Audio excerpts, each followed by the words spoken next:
Hi hello tears எல்லாரும் எப்படி இருக்கீங்க? நம்ம இப்போ எங்கே வந்திருக்கோம்னு சொல்லி பார்த்தீங்கன்னா கன்னியாகுமரி பீச்சுக்கு தான் வந்திருக்கோம். நான் ஆல்ரெடி நிறைய டைம் வந்திருக்கேன், ஆனால் என் ஹஸ்பண்ட் வந்ததே இல்லை. சரி, எங்கள் அம்மா வீட்டுக்கு இப்போ வந்திருந்தோம்.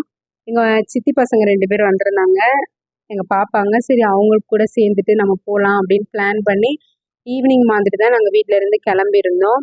அங்கே போய் ரீச் ஆகுறப்போ 4 o'clock அந்த மாதிரி ஆயிடுச்சு. இருந்தாலும் ரொம்ப வெயிலாக இருந்த மாதிரி இருந்துச்சு. ஆனால் இப்போ கொஞ்சம் ஃப்ரீயாக இருக்கிற மாதிரி இருக்குது, அந்த அளவு ரஷ் எதுவுமே இல்லை. ஆனால் சீசன் டைம்லாம் பார்த்தீங்கன்னா இங்கே ஃபுல்லாக கடையாக தான் இருக்கும்.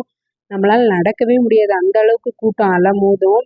சரி, அப்படியே நாங்களும் பேசிட்டு என் வீட்டுக்காருக்கு என்னென்ன இது என்ன அது என்ன அப்படிலாம் சொல்லிட்டு அப்படியே வேடிக்கை பார்த்துட்டு ஏதாச்சும் சாப்பிட்லாம் அப்படின்னு சொல்லிட்டு ஒரு கடைக்கு போயிட்டு மாங்காய் தான் நான் கேட்டிருந்தேன். சரி, வாங்கி கொடுத்தாங்க.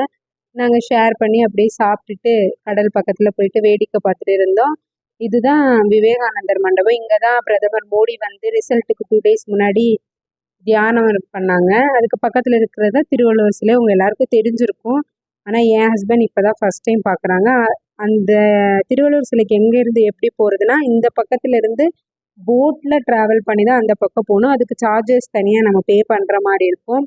நாங்கள் போகலான்னு நினச்சோம், ஆனால் எங்களுக்கு டைம் கொஞ்சம் டிலே ஆனதுனால சரி வேண்டாம், இன்னொரு பார்த்துக்கலாம் அப்படின்னு சொல்லிட்டு 6 மணியோட க்ளோஸ் பண்ணிடுவாங்க. ஸோ நாங்கள் அங்கே போயிட்டு எங்களுக்கு விளையாடவே நேரம் சரியாக இருந்துச்சு. அதனால் இந்த டைம் வேணாம் அப்படின்னு முடிவு பண்ணிட்டு கொஞ்சம் நேரம் பீச்சில் நல்லா ஆட்டம் போட்டுட்டு நானும் என் பாப்பாங்க 2 பேரும், என் ஹஸ்பண்ட் ஃபஸ்ட்டு வரவே இல்லை, நாங்கள் 3 பேர் தான் ஆட்டம் போட்டுட்ருந்தோம். அப்புறம் அவரும் சரின்னு சொல்லிட்டு வந்தாங்க. அந்த கடல் குச்சின்னு சொல்லுவாங்க, அதை கொஞ்ச நேரம் நானும் என் பாப்பாவும் பொறுக்கிட்டு, அதுக்கப்புறம் என் வீட்டுக்காரரும் வந்து எங்கள் கூட சேர்ந்து பொறுக்கிட்டு இருந்தார். நல்லா விளையாடிட்டு என்ஜாய் பண்ணிவிட்டு சரி, அதுக்கப்புறம் என்ன பண்ணலாம் அப்படின்னு சொல்லிட்டு கொஞ்சம் இருட்டுற மாதிரி இருந்துச்சு. சரி, கிளம்பணுமே அப்படின்னு சொல்லிட்டு அப்படியே கிளம்பிட்டு ஒவ்வொரு இடத்தையும் என் ஹஸ்பண்டுக்கு மட்டும் காமிச்சிட்டு சன்செட் பார்த்துட்டு கிளம்பலான்னு பிளான் பண்ணோம். ஸோ எங்களுக்கு டைமிங் செட் ஆகலை. அதனால் அப்படியே நடந்து வந்து இந்த ஃபுட் கோர்ட் இப்போ புதுசாக தான் ஓப்பன் பண்ணியிருக்காங்க. ரொம்ப நாள் ஆயிடுச்சு, ஆனால் நாங்கள் ஃபஸ்ட்டு சின்ன பிள்ளையாக இருக்கிறப்ப வரப்பெல்லாம் இது கிடையாது. அங்கே நம்ம உட்காந்து சாப்பிட்டோன்னா டைரெக்டாக நம்ம பீச் வியூ பார்க்கலாம். நாங்கள் அப்படியே ஐஸ்கிரீம் வாங்கி சாப்பிட்டுட்டு அப்படியே வீட்டுக்கு கிளம்பிட்டோம். Thank you all.